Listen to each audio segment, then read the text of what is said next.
Epic Pictures Group өндірісі.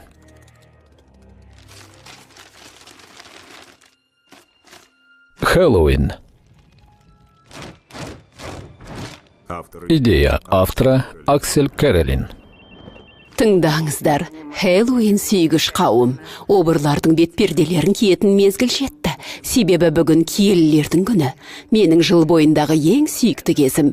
31 қазанда бізге мыстандар мен жындар, сайтандар мен құбыжықтар ағылған кезде кішкентай қаламызға шынымен жан кіреді. Басты тақырып авторы Лало Шифрин. Тәтті сүйгіш. Режиссері Дэвид Паркер.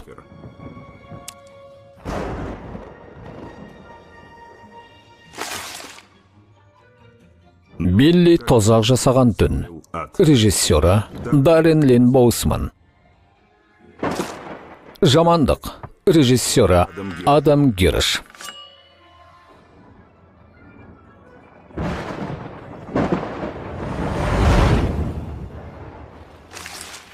Әлсіз және күнәһар. Режиссері Пол Солит.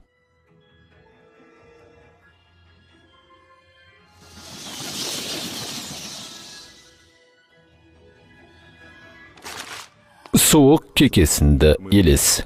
Режиссері Аксель Керелин.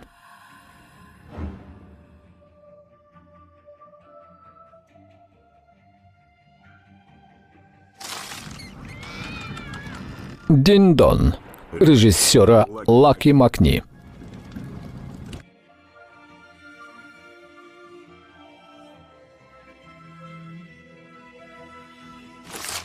Демек, соғыс болады. Режиссерлері Джон Скип және Эндрю Каш.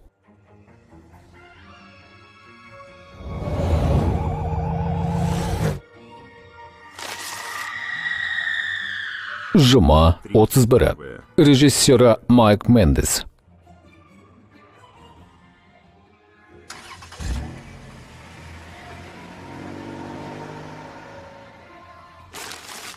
Расти Рекс үшін өтемақы. Режиссері Райан Шифрин.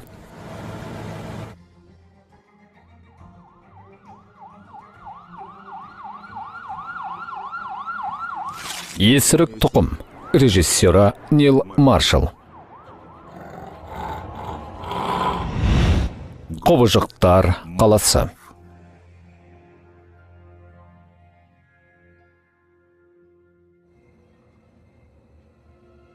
Мереке бастала салысымен, көшелер құжынап алуан түрлі тамұқ әулетіне толып кетеді.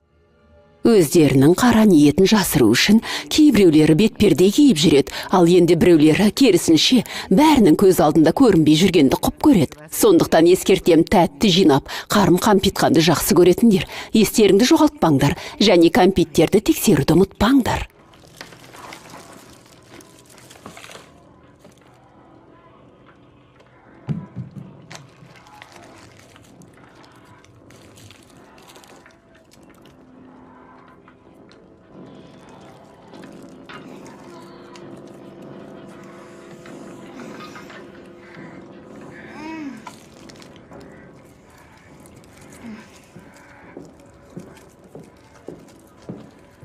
Әй, Майки, асықпа. Әйтпесе бәрі жабысып қалып ішіңді ауыртады. Мен неден құр қалдым? Көп ұзамай біздің Майки аяқты қоқыс шелегіне айналады. Түсінікті.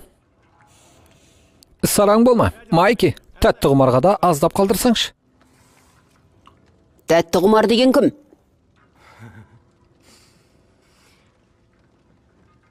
Елу жыл бұрын Тимми Блейк осы көшенің бойында тұрған. Тимми Хэллоуинді аса қатты жақсы көрген. Ол әртүрлі костюмдерді кигенді ұнататын. Ал бәрінен де жақсы көретіні ол кәмпит сұрау үрдіседі. Бірақ үйге қайтар уақыт тақағанда көңіл күйі бұзыла бастайтын. Бірақ ең күштісі де кәмпит жеуге болатын кез емес пе? Тек Тимми үшін емес. Тиммидің ата-анасы өте қатал адамдар болған. Олар оны кәмпит сұрауға жіберсе де, бірақ бірде-бір кәмпитті жеуге рұқсат етпейтін.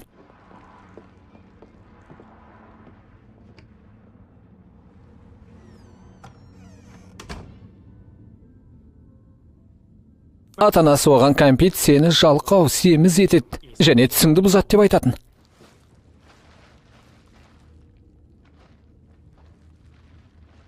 Өз бөлмеңе бар ұлым. Егер оған кәмпит жеуге рұқсат етпесе, онда оны сұраудың не қажеті бар? Олар кәмпитті не істейді? Тиммидің өзі де дәл осыны білгісі келген. Хэллоуиндердің бірінде ол бәрін анықтау үшін бұқпантайлап астына түседі.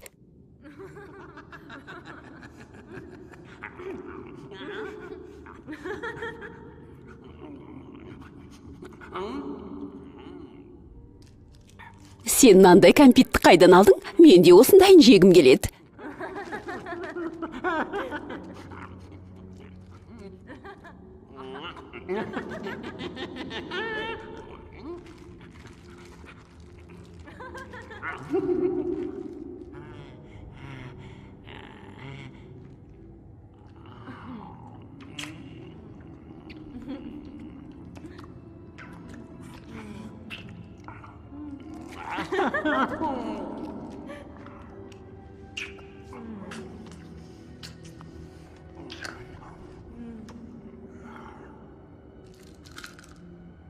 Қане мен дәмін көрейін.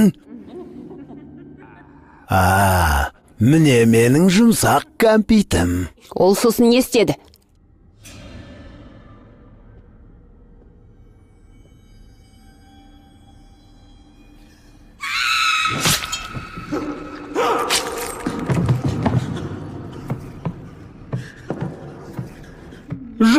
Жоқ.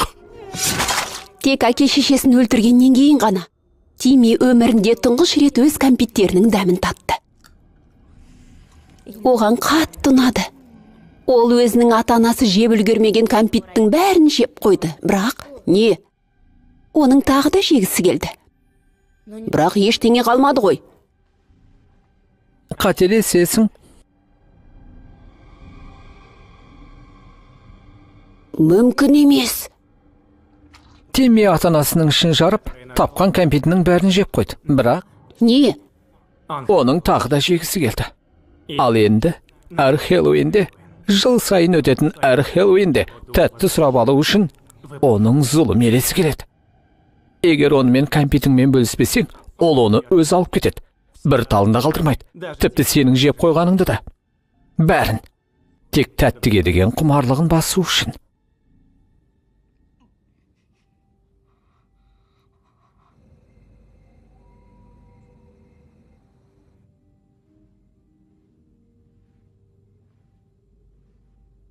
Лиззи, Кайлдың айтқанының бәрі рас па? Бұл жай ғана ертегі, ол сені қорқытқысы келді. Ол сондай жексұрын. Ұйықтай ғой.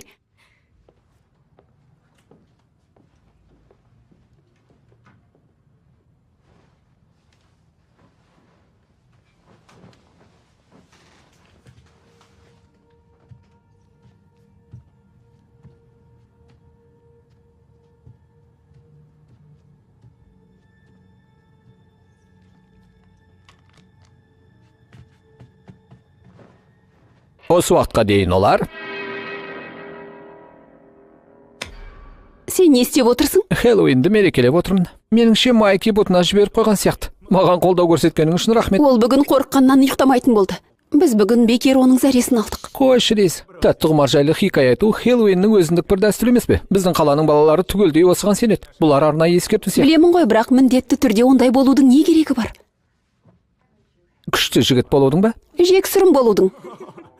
Оны мен емес, ол айтты. Қане, екеуміз бөлісейік.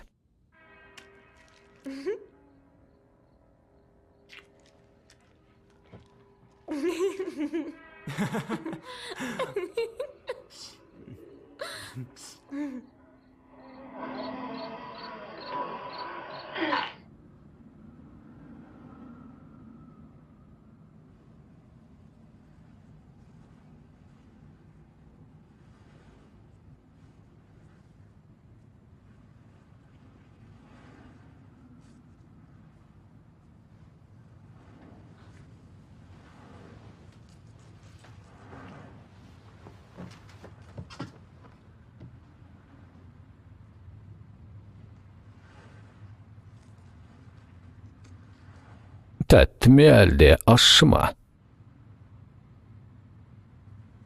Тәтті өмір ме әлде ащы өлім бе?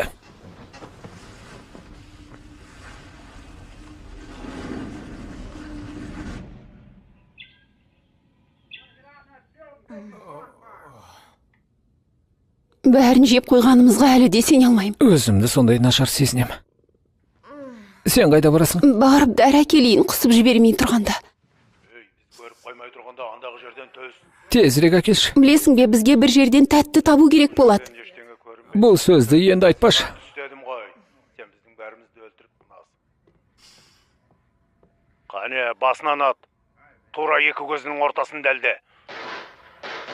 Жақсы аттың. Жарайды, ол өліп қалды. Жүр, оны алып келейік.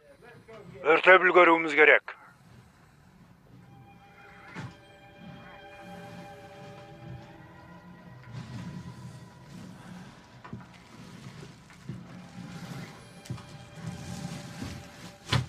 Tәтті ме әлде ащы ма? Майки.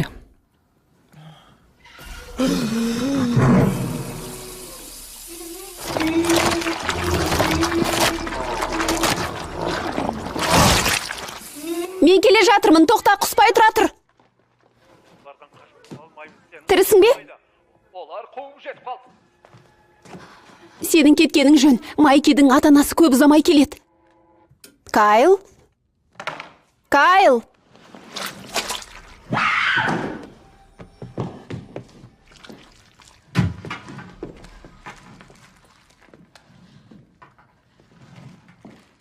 Tәтті ме әлде ащы ма?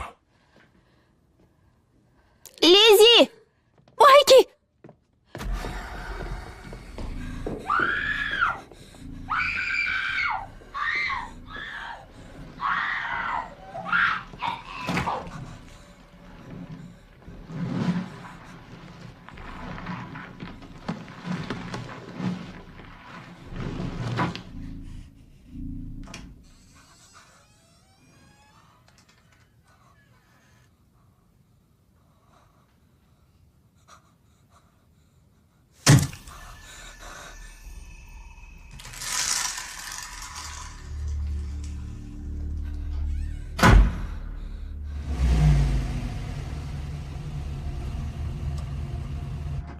Сондай шаршадым, мен оны үйге апарғым келмейді. Менің де зауқым жоқ. Әй, құдайым-ай, Оған Майки. дұрыспа, бүгін Хэллоуин, жүр. Мен қатты маспын, оған дауыс көтеруге шамам жоқ. Тәттімірме, аш өлім бе? Не, кәмпи жегін келе ме? Менің кәмпит жегім Мені келе. жегін келмей ме? Тынаш. Күтуші жарайды. әлі осында, сондықтан тынаш. Мен мұна киім Мен шештеймін, келсем. саған уәде берем. Уәде бересің бе?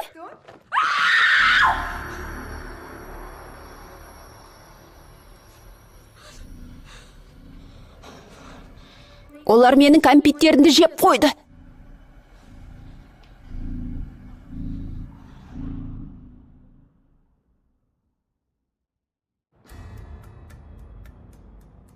Қап, осыған қалайша келісімді бердім. Қазір күндіз күш, ал біз жын сияқты киініп алдық. Осы киімді киіп тұрғанымда сен кез келген нәрсеге келісесің. Мен осындамын. Сен әпкен киіміңді тартып алғанына ашулысың ба? Мұна мен қалай демалып келесің? Мен шыдай тұруға дайынмын. Тимеш оған тот. Ақмақпын. Құдайым-ау, Белли. Сенен бір нәрсе сұрауды ұмытып кетіппін. Сендердің аналарың бүгін арнайы киім киді ме? Не? Ол да сенің әпкең сияқты бұзылған қыздың киімін киді ме? Ей! Не? Анаң бірде сені мысық әйел киімінде алып келген есіңде ме? Осы күнге дейін ешкім оны ұмытқан жоқ. Не деген шошқасың? Тәттілерді сұрай бастасақ бола Мынау ма? ес па? Әлі кеш батқан жоқ қой. Оған қоса бұл мерекені үлкендерше атап өтетін кез келді. Жыл сайын осылай жасаудың не қажеті бар? Нені айтасың? Ойнау, жаман қылық жасап, соған тәтті аламыз. Бізбен бірге, бүгін. Сен кәмпиттерді жақсы көресің бе, солай ма? Иә. Оған қоса осы мерекенді жақсы көресің. Оны мен білем. Себебі сен 6 жасар кішкентай бала сияқты киініп алғансың. Ал Хэллоуинді кім жақсы көрмейтінін білесің бе? Білмеймін. Сендердің көршілерің. Ол сендердің қалай тойлап жүргендеріңді жыл сайын бақылайды. Ал ол тым болмаса бір рет үйін безендірді ме? Жарық жағып қойды ма? Ешқашан. Неге оған жұмыртқа лақтыруым керек? Оның үйін неге жыл сайын белгілейді деп ойлайсың? Есімді білгелі осы күні үйіне жұмыртқа лақтыратынбыз. Бұл Хэллоуиннің дәстүрі. Иә, мен де сенің жасыңда болған кезде жұмыртқа лақтырған болатынмын. Әйтпесе мен бәріне сені бұтына жіберіп қойды деп айтам. Бірақ мен жіберген жоқпын ғой. Оны ешкім білмейді. Билли бұтына жіберіп қойған капитан. Билли, бұтына жіберген Бұтына капитан. жіберген капитан. Бірақ мен ешқашан бұтыма жіберген емеспін, рас па? Жарайды. Қане, қорқпа.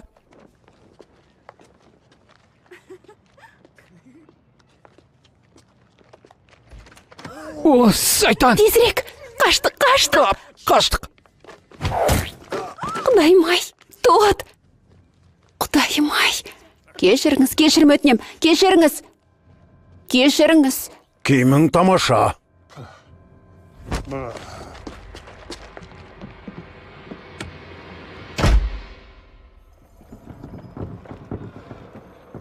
Мен лақтырғым келген жоқ, мен білмедім ғой. Нақты нені білмедің? Сендер, бұзақылар, жылдар бойы менің үйімді бүлдіріп жүрсіңдер.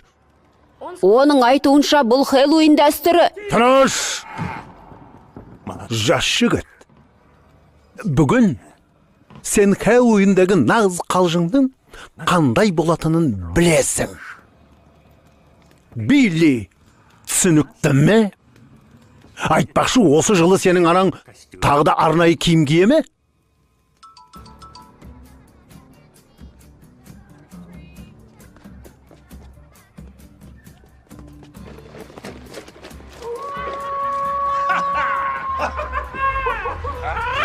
Иә.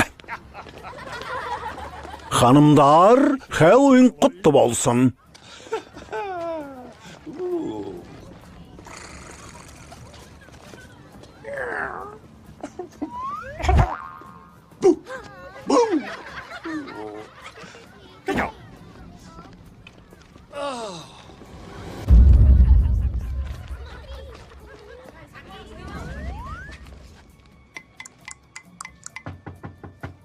Хэллоуин құтты болсын. Кәмпит деген тісті құртады. Ал оған жол беруге болмайды. Тісіңді тазалауды ұмытпа.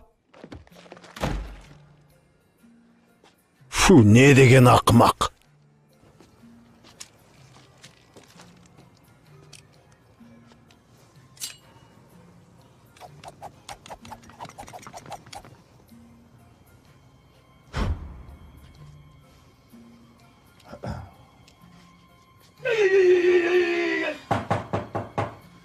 Хэллоуин құтты болсын.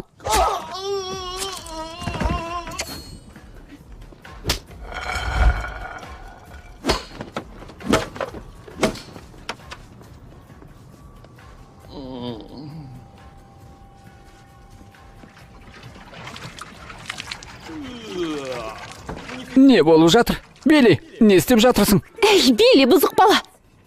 Не істеп жатырсың? Бұл не, жанармай ма? Қалжыңдап тұрсың ба? Бұл жерде жалғыз өзің не істеп жүрсің? Бұл күлкілі емес. Кішкентай сұмырай.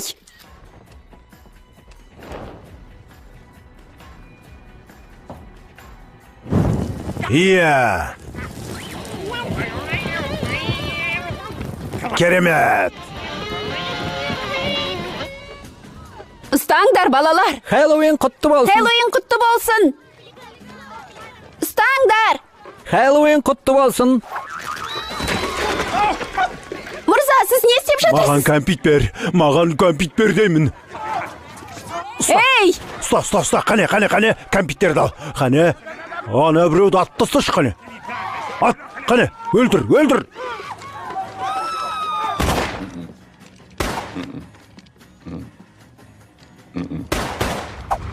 Ай, ауырып барады. Кеудем қысылып барады. Құдайым, не боп қалды? Жүрегім ұстап қалды.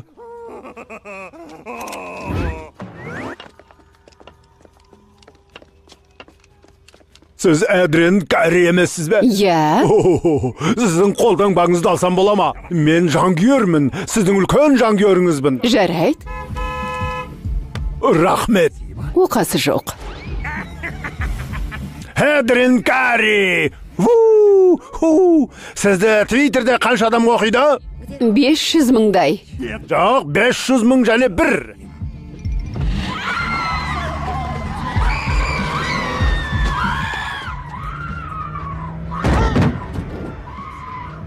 Жарайсың осылай, бас оларда, сол керек өздеріне.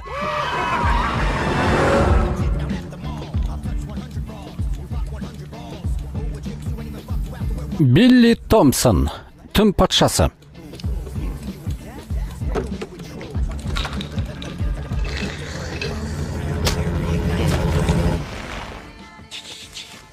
Басып қалады қазір.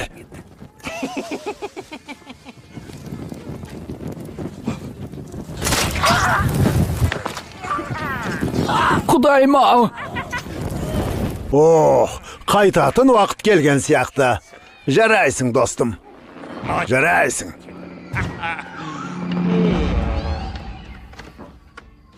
Жұмысты жақсы орындадың, Мордекай. Ал енді босатшы біздің қонақта. Не? Сіз маған нағыз ойынды көрсетем деп едіңіз ғой. Меніңше көрсеткен сияқтымын, және сені үйіңде күтіп қалған сияқты. Сондықтан балақай үйіңе бара ғой. Білесің бе, енді сенің анаңның бос уақыты көбірек болады. Бірақ сен уайымдама, мен үнемі жаныңда боламын.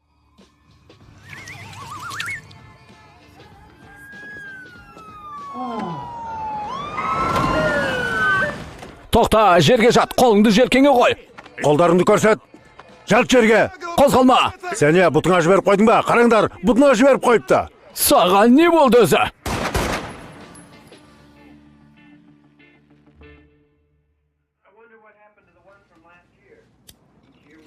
Қызық, алдыңғы жылғыларын не істейді екен? Біз жыл сайын гүл алу үшін ақша құртамыз. Гүлдер солады ғой. Қарауыл немесе басқа біреу оларды лақтырып тастайды. Осында келеміз. Ал алдыңғы жылғылары жоқ.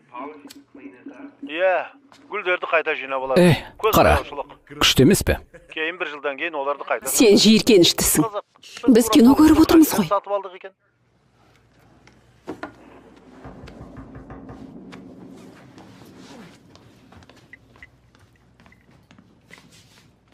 Тәттіме яшыма. Мәссаған алыңдар.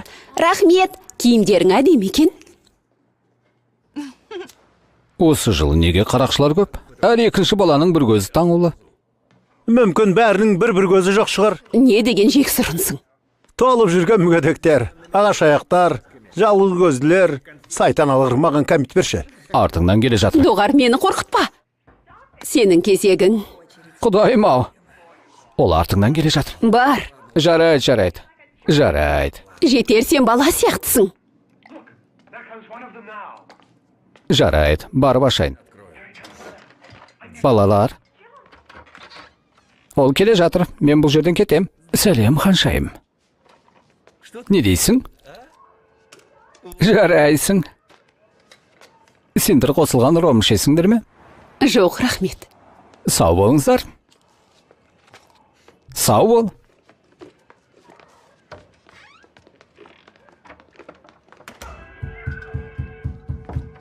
Не, ойларыңды өзгерттіңдер ме? Ай, жалмауыз. Күшті. Тәтті ме әлде ащы ма? Нельсон, сен массың. Оны қыздың өзі айтуы керек. Ақымақ. Тәтті ме әлде ащы ма?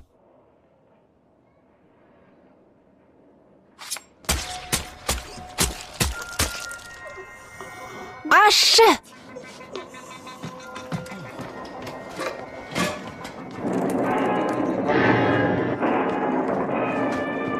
Нельсон! Құдайым-ай! Не болып қалды? Құдайым-ай! Не болып қалды дейм? Не қайғайлайды? Жаным, не? Құдайым-ай, не болып жатыр? Жаным, қалайсың? Өлмеш, сүйіктім, өлмеш. Жедел жәрдем шақырамыз тезірек. Кішкентай қыз болды ғой, сайтан.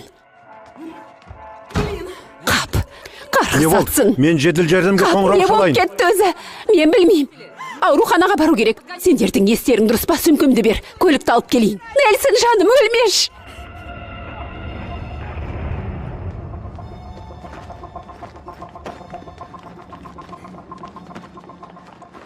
Жоқ, сайтан. Қарғысатсың. Сайтан алғыр.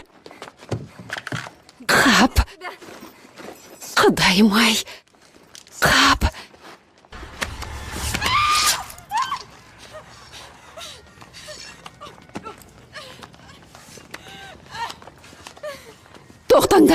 Тоқтаңдар, не болып жатыр?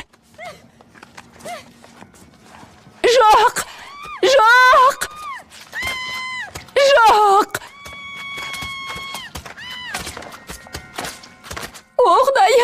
О, Құдайым-ай, не деген сұмдық? Көлік қайда?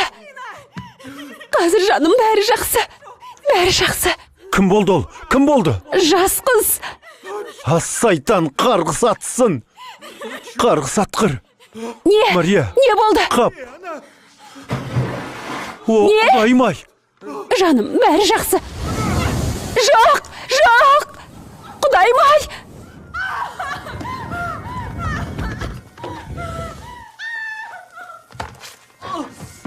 Тышқан уы.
Суреттер мен бейне жазба жоқ.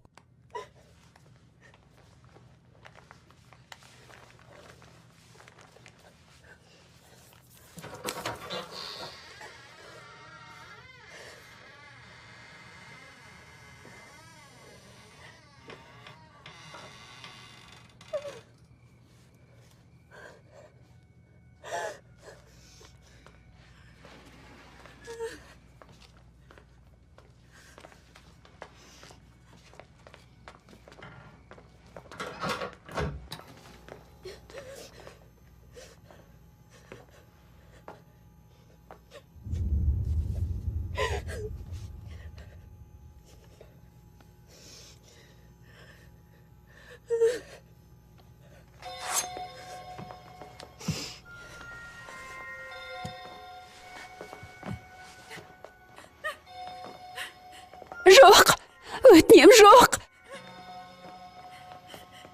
Жоқ, жалынам. Жоқ, өтінем, жалынам. Керек емес. Жоқ, жоқ, өтінем. Өтінем сендерден, керек емес. Өтінем. Хэллоуин құтты болсын, жексұр Науру. Жоқ!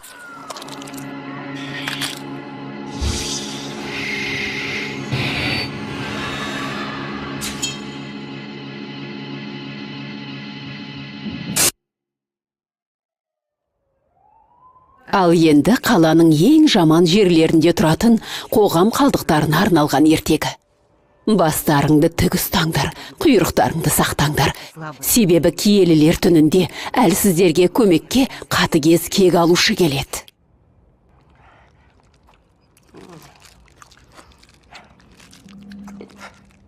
Күнә.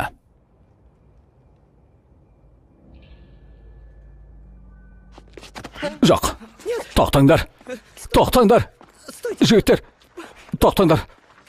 Қойыңдар. Өтінем, тоқтаңдар. Шериф, компьютерді ұрлау үшін тым кәрі емессіз бе?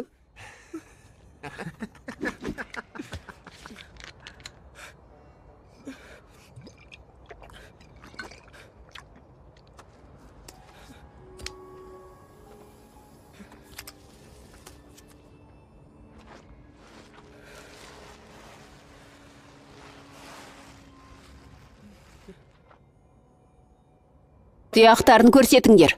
Өтінем, Элис, өтінем. Жалынамын, Элис, өтінем, Элис. Жоқ. Тоқтаңдар. Жоқ.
Біз таныспедік.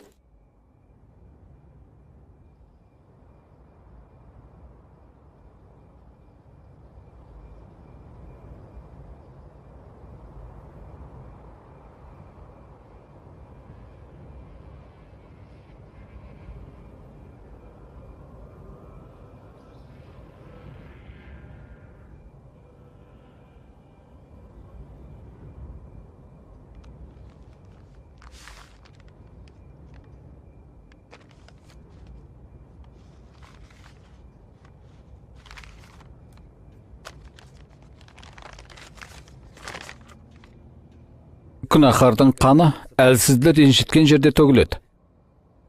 Сен андағы киімді киіп, құбыжыққа айналып кеттім деп ойлайсың ба?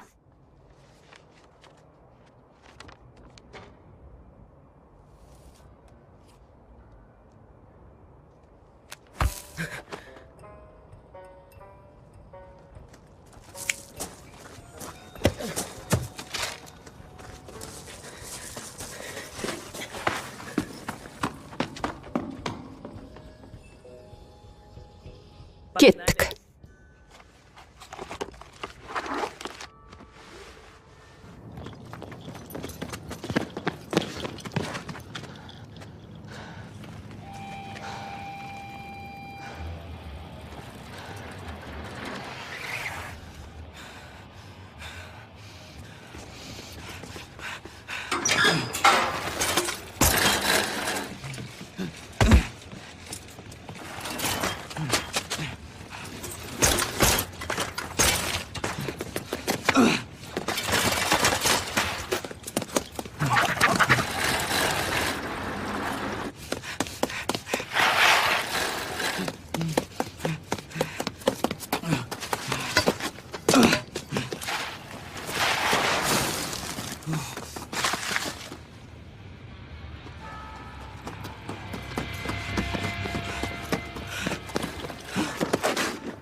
Апа!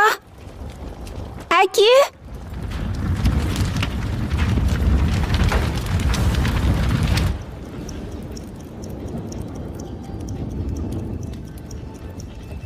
Әкеме.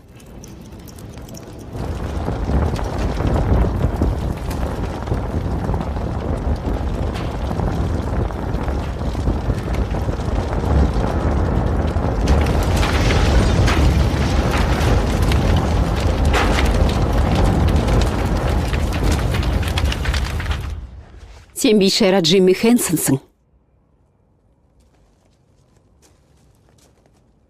Олар сендерге ештеңе істеген жоқ қой. Ұстаңдар оны.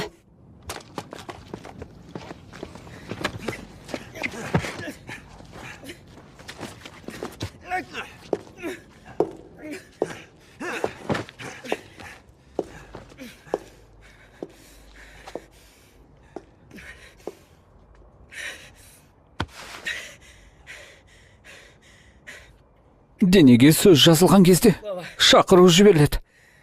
Оларды қылмыс жасаған жеріне қайтар. Ұрғаны! Жап аузыңды.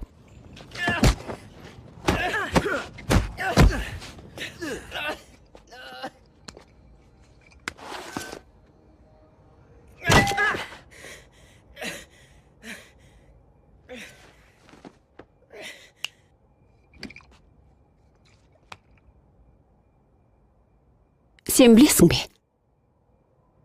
Өзінше бір өлеңдегідей. Сен, біз,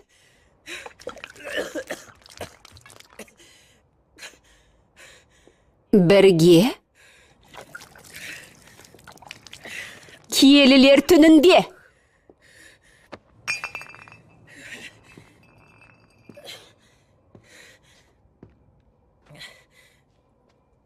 Бұл жерде құбыжықтар жоқ. Тек мен ғана.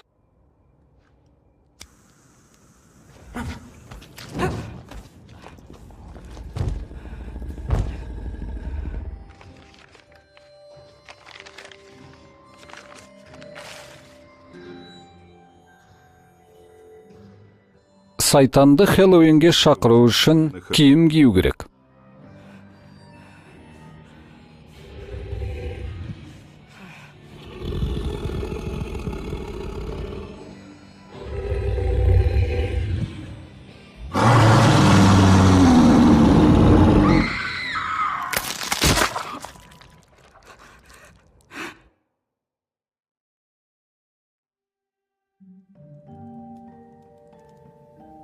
Бүгін әруақтар жерге түседі. Хэллоуинге адамдар неге арнайы киім киетінін білесіңдер ме? Өлгендер кімнің тірі екенін білмес үшін. Бұл солардың түні, алайда көбісі тірілердің арасында жүргенді жақсы көрсе де, кейбіреу өздерін ешкім көрмегенін жақсы көреді. Соны бәрінен қатты жек көретін, көңілі мүлде қаламайтын бір әруақ бар. Мэри Бейлиді өмір бойы бәрі мазақтаған екен. Ол қиналып қайтыс болды. Жек көргендіктен.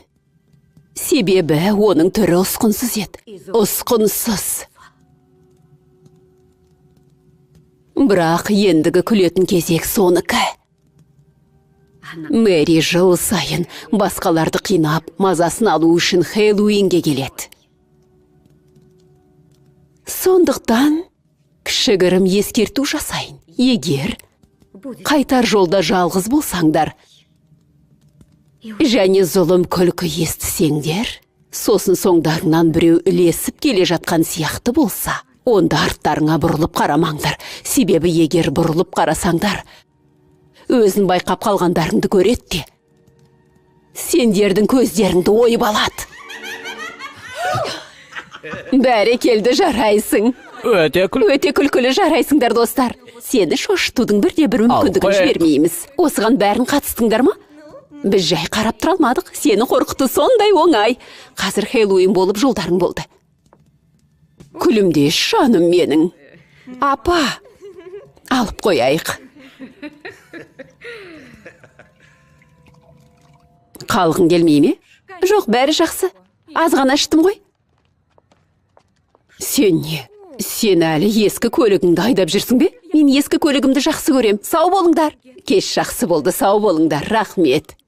Сау бол. Қойыңызшы, апа, мен білемін ғой. Хэллоуинге келгеніңе рахмет. Хэллоуин сіз үшін маңызды мереке. Жарайды. Қайырлы түн, апа. Абай болыңдар. Жақсы. Жаңа жылдың алдында кездескенше. Иә, әлбетте.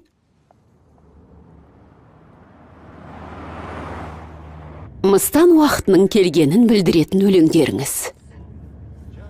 Артыңа қарасаң, мені көресің.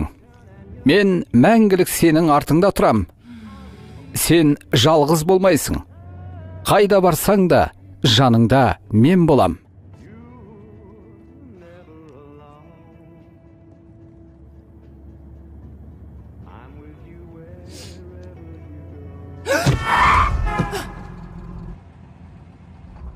Қап.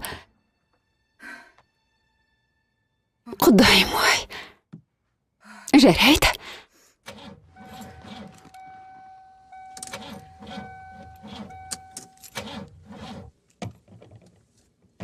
Қане. Қап.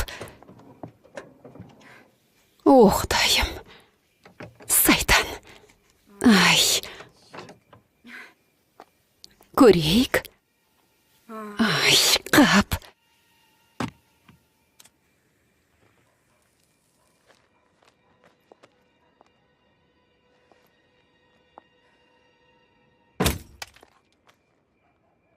Қарғыс атсын.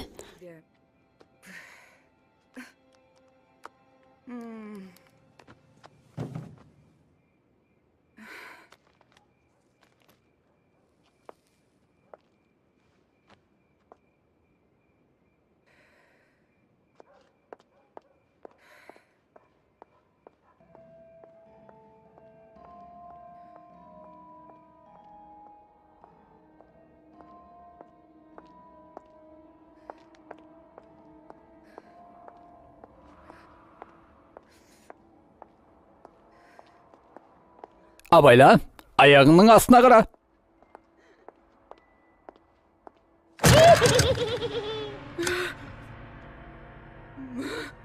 Мэри Бейли, не деген сандырақ?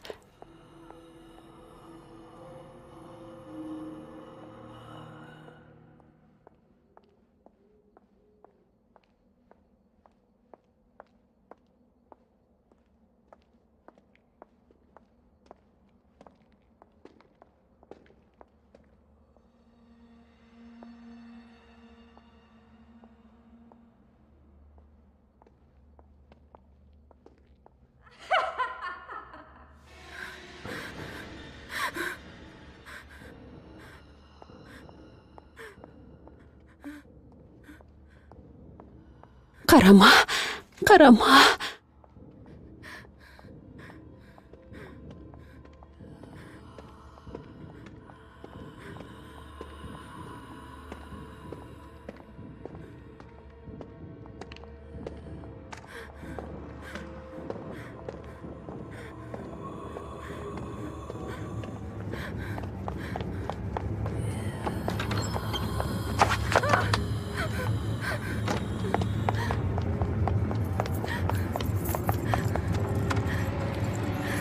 Қане.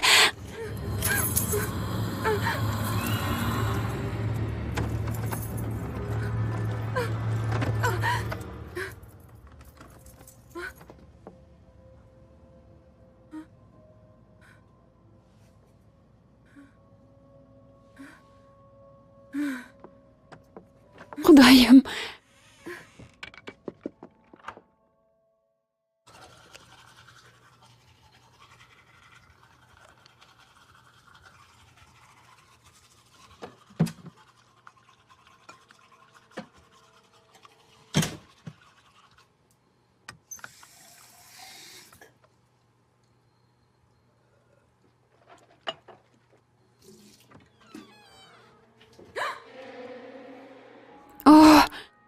Достым, шошыттың ғой мені. Не істеп жатырсың?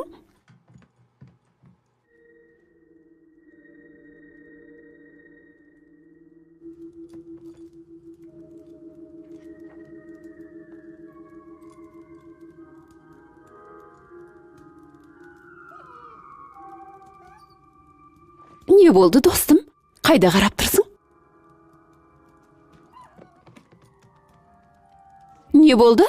Достым, қайда барасың?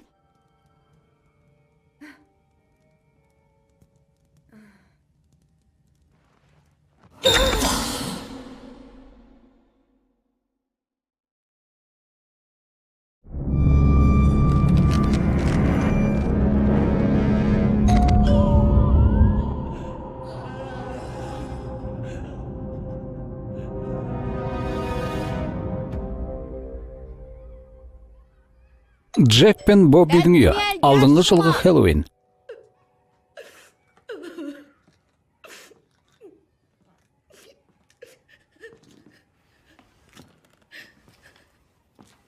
Мына балаларға қараш. Бұл әділетсіздік. Білем, қымбаттым. Бері қарашы. Тәтті ме әлде ащы ма? Не істеп тұрсың, Джек? Білмеймін, басыма келген ой. Біздің итімізді Рапунцель сияқты киіндіріп, баламыздың жоғын ұмыттырам деп ойладың ба? Гретель. Не? Бұл Гретель. Ертегі есіңде ме? Гензель мен Гретель сияқты.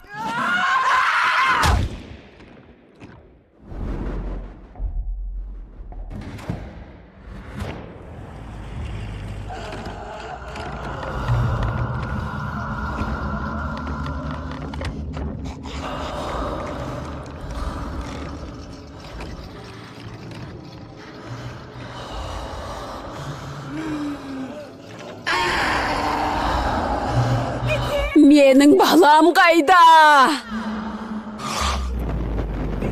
Менің балам қайда? Джек пен Боббидің үйі. Қазіргі Хэллоуин.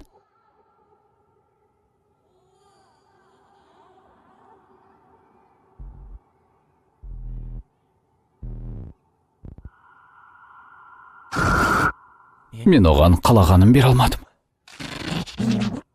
Менің балам қайда? Бүгін бәрі басқаша болады, Джек.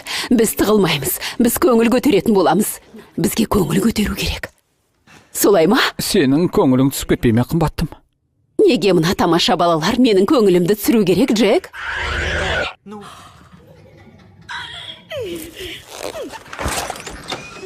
Ал, сәлем, балапандарым. Кім болып киіндіңдер? Мыстан, мен сайтанмын. Мен басқа әлемнен келдім. Расында солай ма? Сыпайылықты қоя тұрайық, сендер мұнда кәмпит үшін келдіңдер ғой. Иә, керемет. Гензельдің қолында кәмпит толып тұр. Бірақ біз оны бордақылау үшін жегіземіз. Содан кейін қарындасы Гретельді жеп қойғандай өзінде жейміз.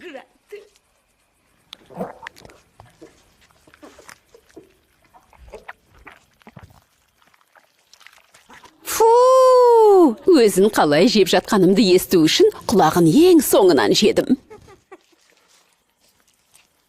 Гензель? Кәмпит жегілерін келе ме? Мен алам, көбірек ал. Мен де алайыншы.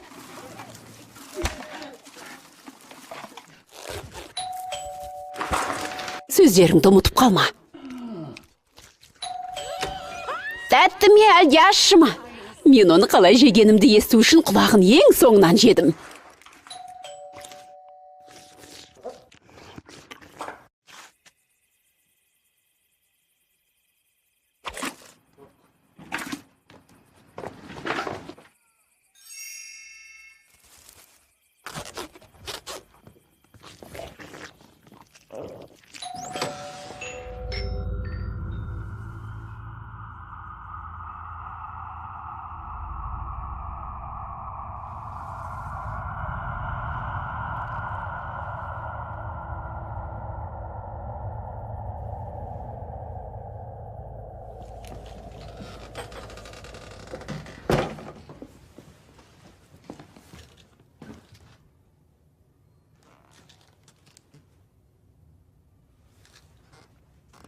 Мүмкін осымен аяқтарымыз. Ертерек жатып ұйықтасақ, барлығын ұмытайық.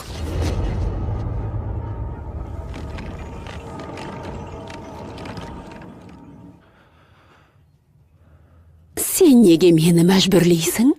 Мен оны қаламап ем.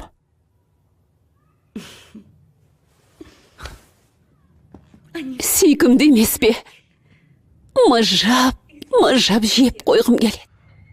Мен тәтті тоқаш пісірем.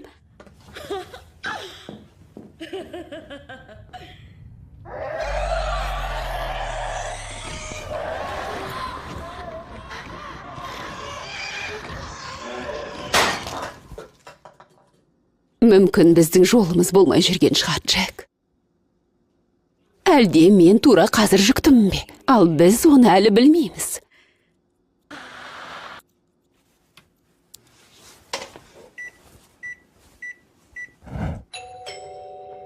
Ой,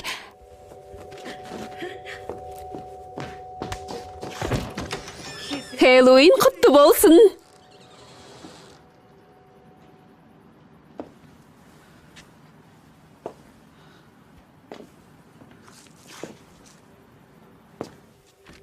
О, сәлем. Адасып жүрсің бе? Анаңды табуға көмектесейін. Бәрі жақсы. Үйге кіреміз бе? Ол жер қауіпсіз.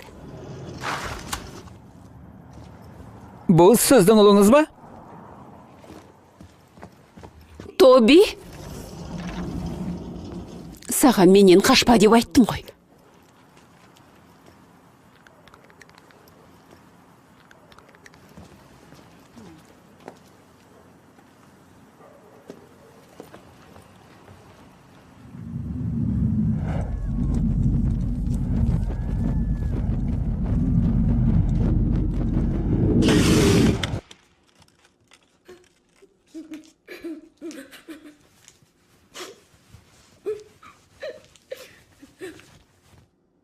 Менің қай жерімде кінәрат бар.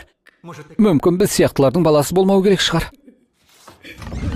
Сенің маған жасағандарың, мені қинағаның. Балаға қиянат жасауыңа жол бере алмайым. Мен дәрігерге бардым. Ол мен балалы бола алмайтындай етіп жасады. Не? Өте өкінішті.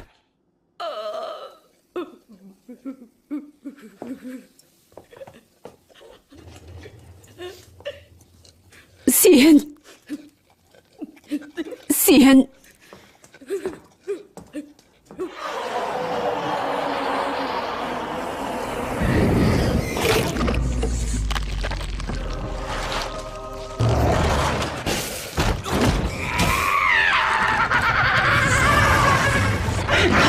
Өтінемін.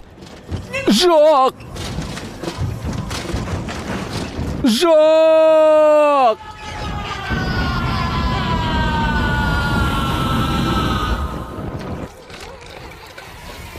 Мен еріп барам.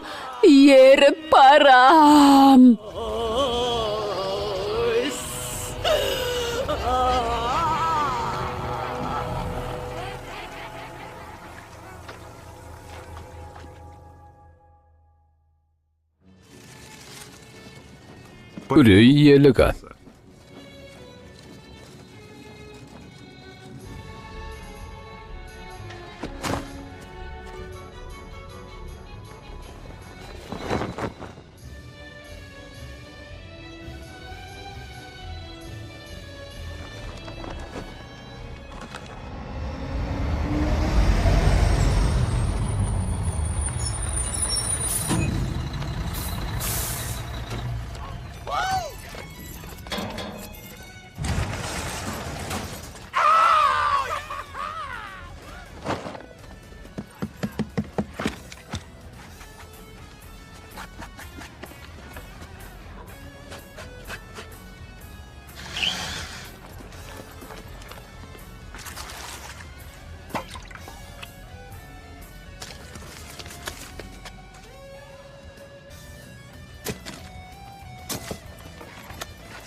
Өлілердің ұйқысын бұзған кім? Қане айтыңдар.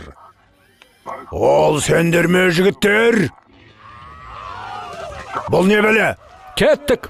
Бұл не? Кет бұл жерден! Көзіңді құрт! Кеттік бұл жерден.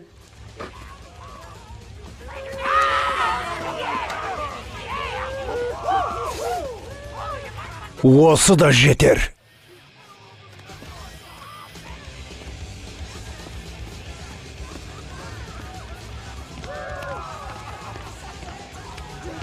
Тағы да біраз қорқыныштырақ болу керек. Не? Сәлем, дәрігер мырза. Халің қалай? Музыканы ақырынырақ қоя аласың ба? Не, кешір, онша естімей тұрмын. Музыканы кішкене ақырынырақ қоюыңды өтінем. Достым, қуана көмектесер едім. Бірақ қазір Хэллоуин. Менің ең сүйікті мерекем. Бұл қасиетті мереке. Соны айтам. Сен түсінесің ғой, солай ма? Қарашы өзіңе, мына мәйітпен және дәрігермен, вампирлер және басқа да қоқыстармен жақсылап дайындалдың. Тыңда, мен осы экспозицияны жасап жатқанымды білдіңдер. 20 жыл бойы тура осы күйінде. Иә, онысы көрініп тұр. Өтінем, мына музыкаларыңды өшірулеріңді сұраймын. Ал сен сүт фабрикаңды жауып қой. Кетші әрі кәрі шал. Достым, тоқта, мерекені бұзбаш. Өтінем. Тамаша іс-шара. Сенің кесіріңнен және мынаның кесірінен адамдар оны тамашалай алмайды. Сенің ана жерде жасағандарың маған ұнайды. Кішкентай балақайларға арналған. Балабақша сияқты. Иә, міне осыны түсінем. Жарайсың. Бұлай тұр. Дәл осылай. Ағай, не болды? Есің дұрыс па? Данте, оған көрсетші.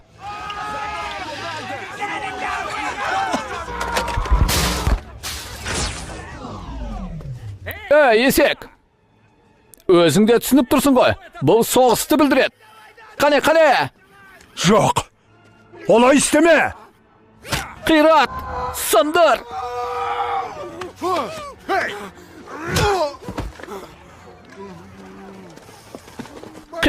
Қиратыңдар. Бұл қызықсыз экспозицияны не тірілт алатынын білесің бе? Біраз ағылған қан. Жоқ! Ұр оны. Соқ. Қане. Ұр. Соқ. Жақсылап соқ. Ұрыңдар. Ұр оны. Ұр. Аямаңдар. Ұрыңдар. Ұр. Аяма. Ұр. Теп. Соққыла. Ұрыңдар. Қорқпа деймін. Ұр. Өлтір оны. Жарайсың. Аяма. Қаттырақ. $20 қалды. Я, білсін, $20. Ұр. $20. Мәс саған. Қане. Мен саған ақша тіктім. Өлтір оны. Қане. Жақсылап ұр. Дұрыс. Аяма. Дырақ. Ұр оны. Иә, сүйіктім. Дәл осылай. Ұр оны.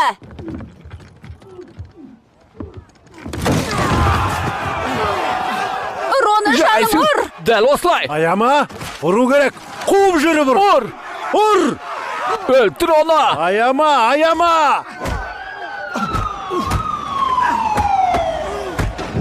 Иә.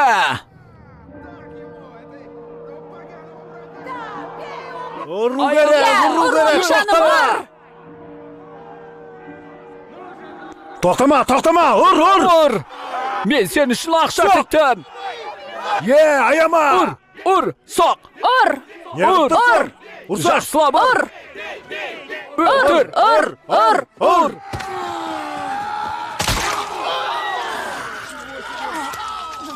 Не? Мәссаған.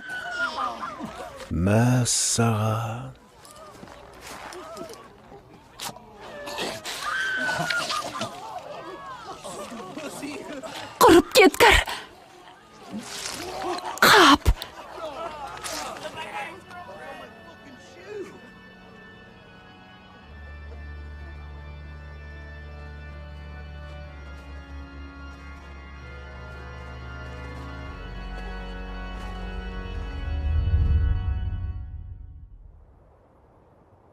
Ерте заманда осы түні аруақтар әлемі мен тірілер әлемінің арасындағы перде сәл көтеріледі деп ойлаған. Сондықтан абай болыңдар.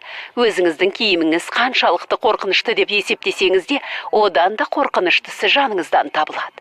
Және Хэллоуин мерекесінде ештеңе көзге көрінгендей болмайды.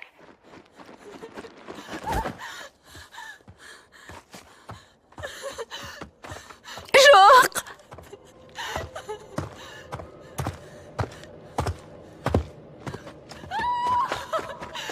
Жоқ! Өтінем!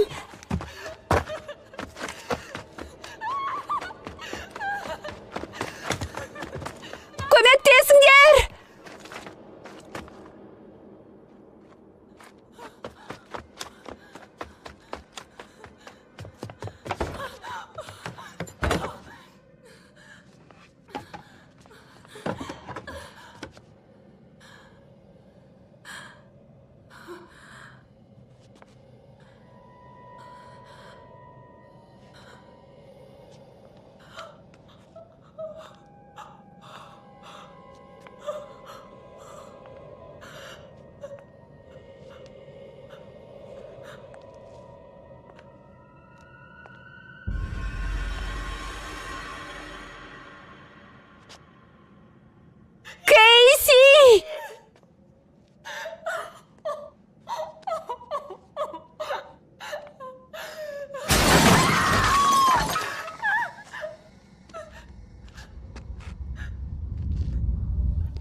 өтінем, жоқ.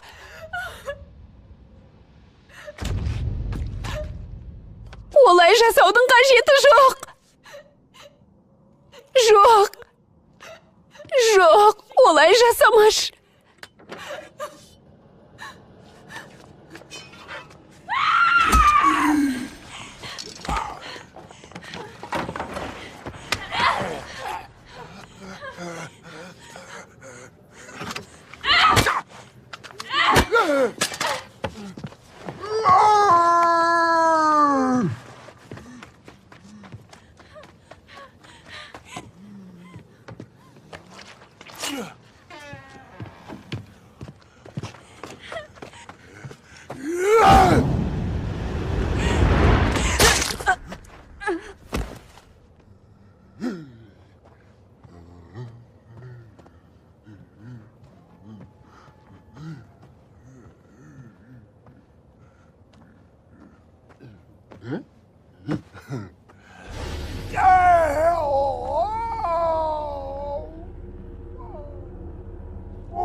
Сәлем.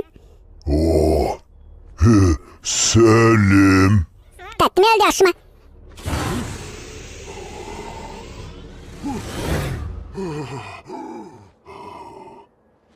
Тәттім әлде ашыма? Мен білмейм. Тәттім әлде ашыма? Тәттім әлде ашыма? Тәттім әлде ашыма? Бірақ мен білмейм. Тәттім әлде ашыма? Тәттім әлде ашыма? Білмеймін дейм, білмейм. Тәттім әлде ашыма? Тәттім әлде ашыма? Білмейм, кетші бар. Е.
Мә саған.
Тәттім әлде ашыма?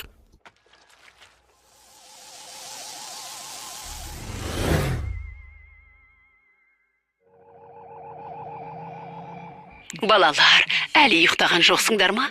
Әлде төсектеріңде ұйықтап жатырсыңдар ма? Түн әлі аяқталған жоқ, қауіп әлі сейілген жоқ. Менің сендерге арнаған бір шағын тосын сыйым бар. Бетперде. Бетперде. Неге мен ханшайым болуым керек? Себебі біздің бетпердеміз екеуі, және мен әлбетте ханшайым болмайым. Әне, келе жатыр, дайындал.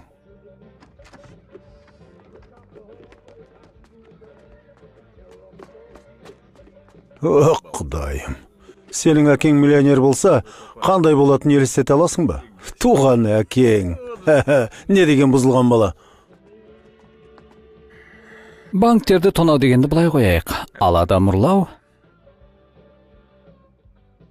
О, құдайым, распадач, мұндай сандырақсыз болмай ма? Біз оған зақым келтірмейміз. Және Рекс Enterprise біз айтқандай бағамызды көтере алады. Маған сен. Егер біз оны көздеп жүрсек, тура қазір баруымыз керек. Бұдан жақсы мүмкіндігіміз болмайды. Жарайды, тыныш, аузыңды жапшы. Кеттік, болды. Жүр. Жарайды.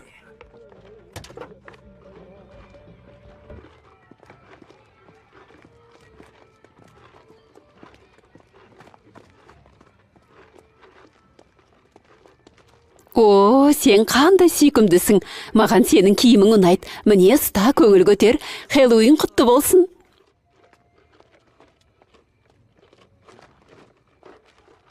Тәтті ме әлде ащы ма? Ол үшін тым үлкен емессіңдер ме? Тәтті жеу жасқа қарамайды. Жоқ алшы.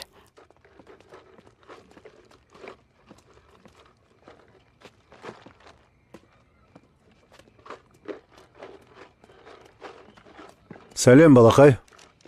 Айғайлама, қашпа. Біз саған тиіспейміз. Сенің компьютеріңді тартып алайын деп те жатқан жоқпыз.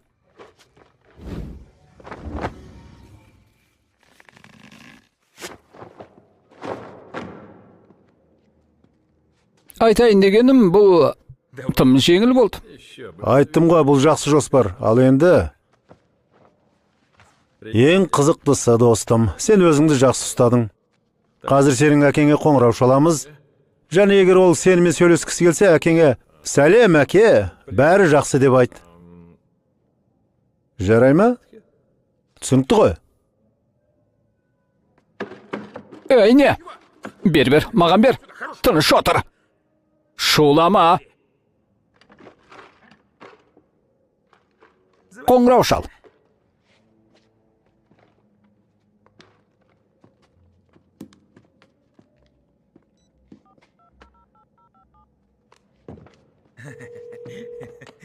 Алло.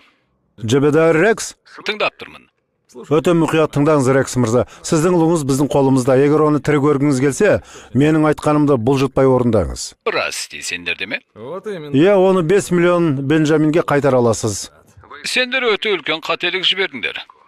Қорқытатындай жағдайда емессіз, Рекс мырза. Бейшара ақымақ. Не істеп қойғаныңды өзің білмейсің. Жоқ, менің ойымша мен... Алло, бұл не? Қап, тұтқаны қоя салды. Қайта қоңырау шал. Жарайды.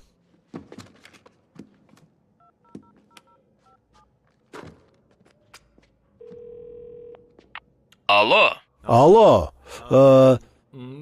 Сіз неге тұтқаны қоя салдыңыз? Біз сіздің ұлыңызды қайтару жөнінде сөйлесіп жатырмыз ғой. Қызықтырмайды. Бұл нөмірге қоңырау шалмаңдар. Тыңда, мен бұл жерде ойын ойнап тұрған жоқпын, құрып бәткір. Қап, қырсық. Есті жап.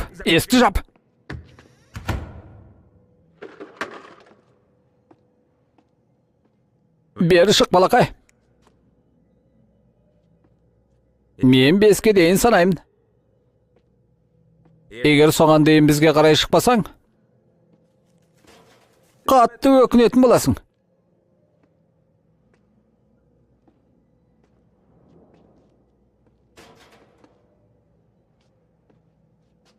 Бір, екі, үш,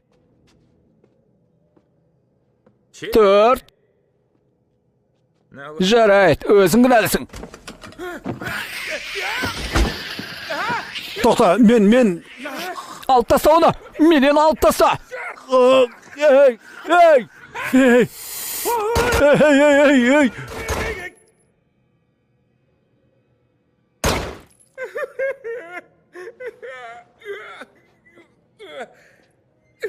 Бұл кішкентай бал емес. Сайтан.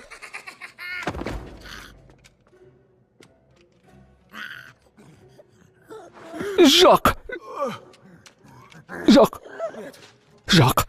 Атпа. Жоқ.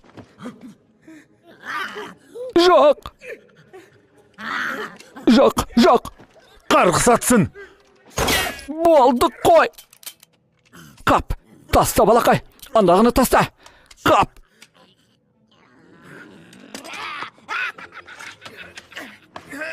Мен сенің басыңды жұламын, кішкентай сайтан.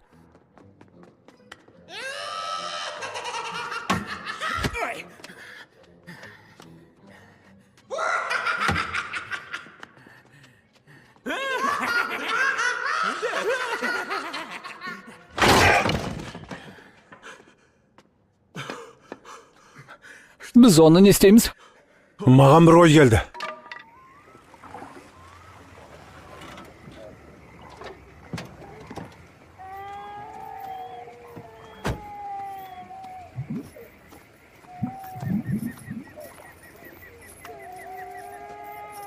Иә, болады.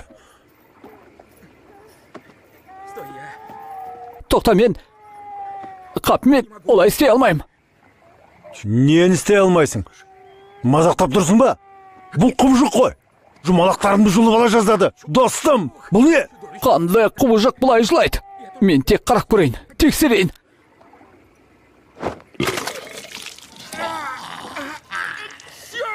Қырсақ!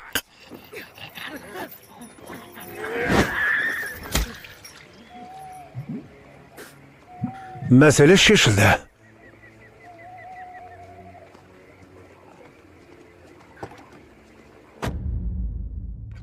Біз бұны есімізге түсірмейміз деп уәде бер. Бұл өте жаман болды. Әлі сол жерде болғаныма сен алмай тұрмын. Я келсем, ондай болмады деп есептейік. Бұл не болып жатыр? Не?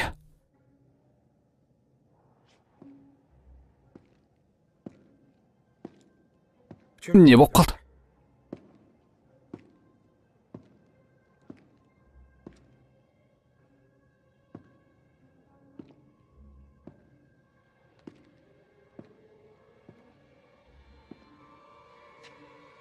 Бұл не?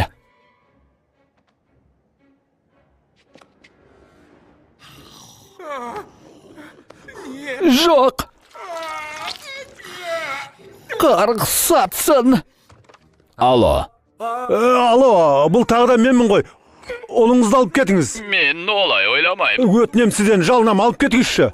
Енді ол сендердікі. Өз бағаңды айт, қалағаныңды сұра, өтінем. Түсінген жоқсыңдар ма? Мен ақыры азатпын. Ол осыдан 5 жыл бұрын киелілер күні кәмпит сұрап келген, содан бері кетпеді. Жарайды, бір сұрақ. Сен неге оны ұлым деп айттың? Сен не жайлы ойладың? Ол сенің ұлың емес пе? Ол сенің ұлың емес! Біз осы күнге дейін тұтқында болдық. Не? Ол сендерді ешқашан босатпайды. Айтпақшы, оны жиі тамақтандырып тұру керек, немесе ол тамақты өзі табады. О, тамақтандыру керек. Өте тамаша. Рахмет саған.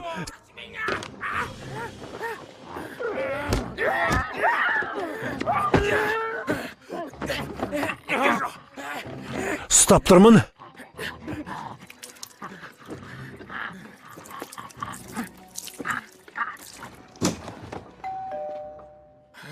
Тәтті ме әлде ащы ма? Құбыжық.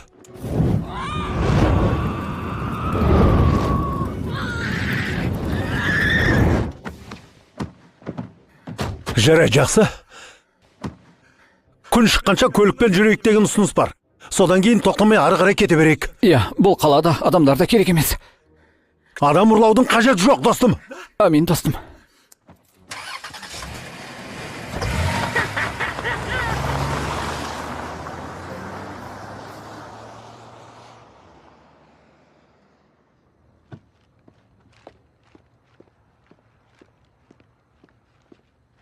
Дач, жалқау неме.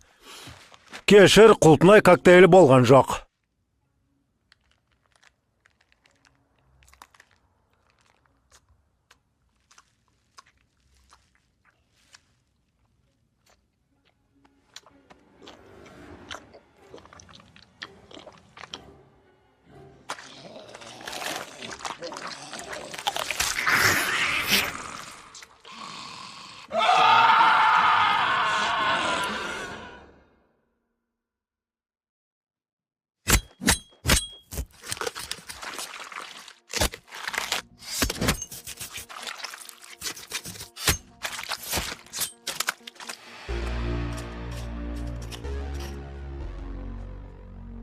Мінеки, қараңдар, менің кереметім.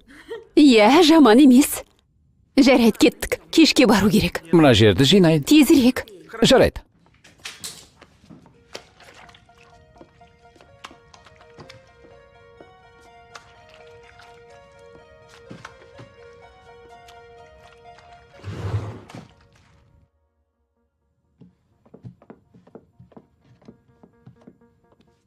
Жаным, сен дайынсың ба?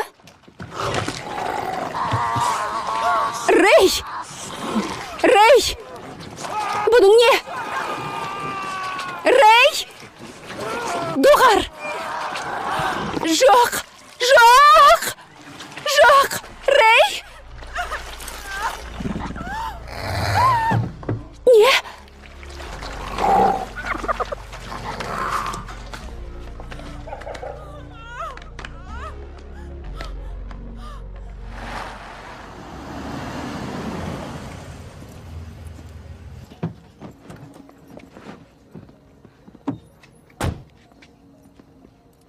Макнелли тергеуші, келгеніңізге көп рахмет. Бұл жерде не болды? Өте сұмдық көрініс. Біздің түсінуімізше күйеуінің басын біреу тістеп жұлып алған. Жұлып алған кім? Мен білмеймін, мүмкін аң шығар. Әйелінің үрейі әлі басылмады, бірақ ол сурет салуға көмектесіп жатыр.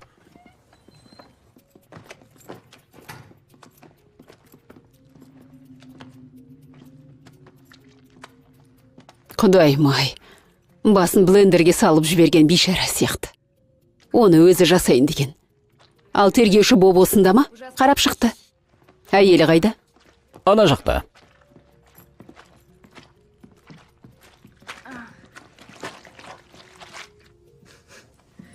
Ханым, мен Макнелли тергеушімін. Күйеуіңізді өлтірген қылмыскерді жазалау үшін қолымнан келгеннің бәрін істеймін деп уәде берем. Тергеуші, сіз бұның не екенін елестете де алмайсыз. Меніңше бұл қорқынышты түс, себебі менің ана жақта көргенім мүмкін емес.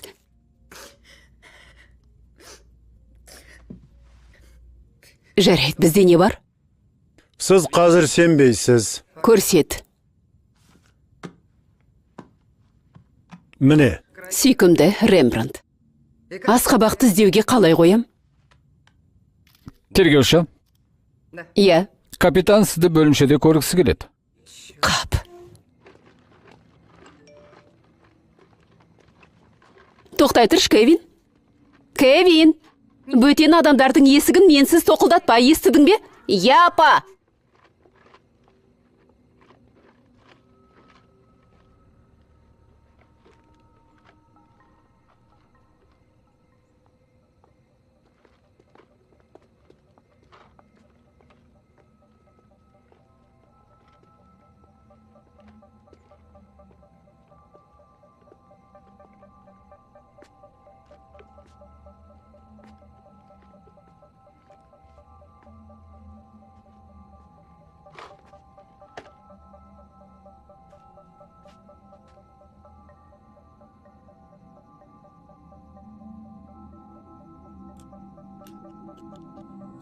Апа!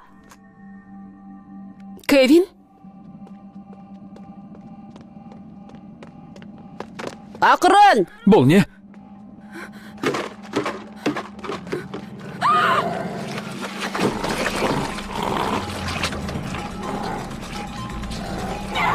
Кевин! Мен ештеңе істеген жоқпын. Бәрің де солай айтасыңдар. Жүр. Не итересің? Итерме!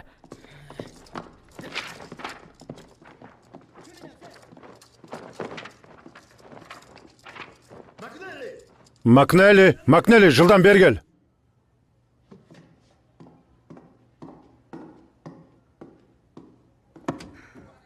Есікті жап есікті. Орындық қотыр. Күніңіз ауыр болды ма? Мен білмеймін. Сен қалай ойлайсың? Мұна қарғыс сатқан қалға не болған? Бұл Хэллоуин, мырза.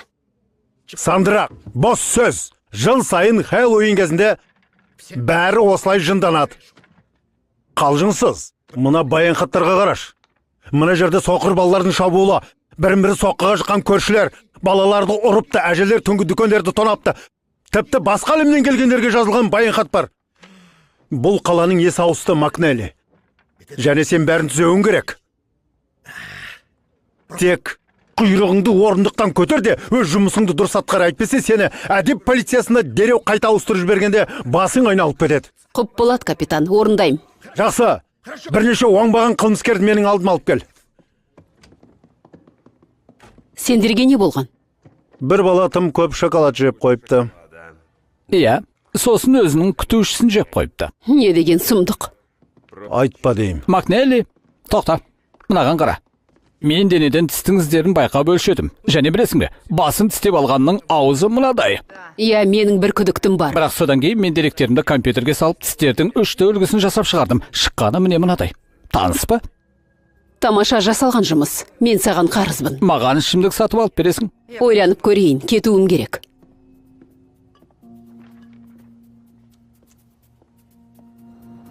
Сәлем, қанышерлер. Түнгі 12 болды. Мыстан уақыты туды деген сөз. Осы мезеттен бастап небір үрейлі оқиғалар мен нағыз қорқынышты сұмдықтар басталады. Есіктеріңді жауып алыңдар, компьютеріңді мықтап ұстаңдар. Себебі енді нағыз Хэллоуин өз күшіне енеді. Макнеллиді шақырамын. Юнион мен Бейкердің бұрышында өрт шықты. Өрт сөндіруші мен жедел жәрдем келе жатыр. Ол жерде не болып жатқанын мен білмеймін, бірақ бұл тұнып тұрған сұмдық сияқты. Естідің бе? Келе жатырмын.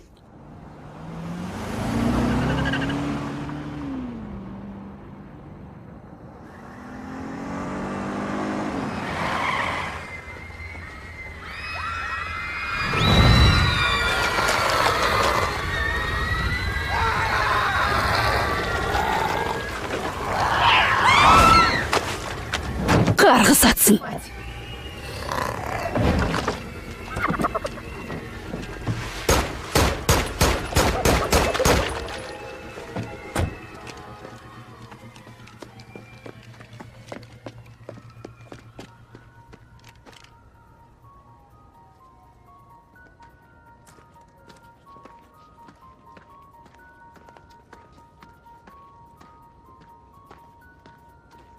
Қап.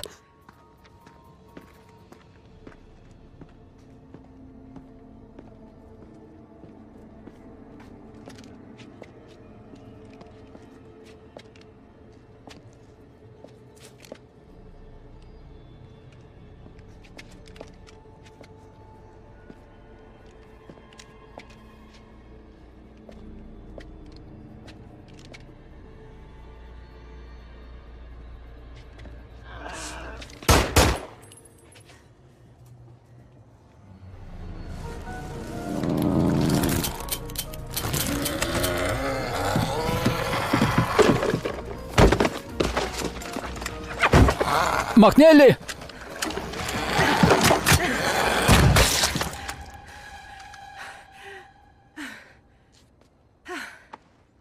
Көмектесейін деп шештім. Дер кезінде келдің.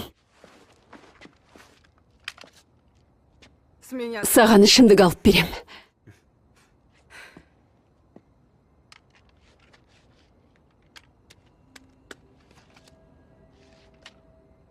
Супер асқабақтар.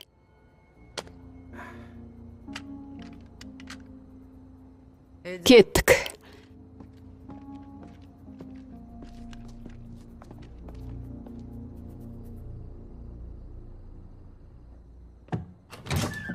Біздің тінтуге рұқсатымыз бар. Тыңдаңдар, мен маңызды жұмыспен айналысып жатырмын. Баса көктіп кіре алмайсыздар. Жоқ, кіре алам. Мен қарсыласпаушы едім, оның көңіл күйі жоқ. Ал онда кіріңіздер. Сонымен, майлы. Супер асқабақтарды қайда өсіретініңізді көрсетіңізші. Осында келгендердің бәріне фирма құпиясын аша бермеймін ғой. Былай қарай.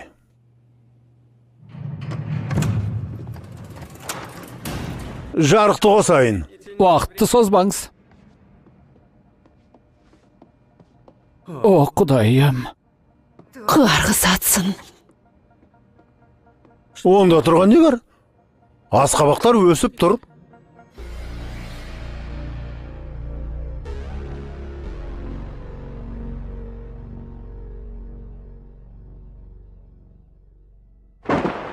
Мыстан уақыты бітті. Тыңдағандарыңызға рахмет. Келесі жылда көріскенше, Хэллоуин құтты болсын. Құбыжықтар қаласы. Бен Вульфке арналған. 1980-2015 жыл. Фильмнің соңы.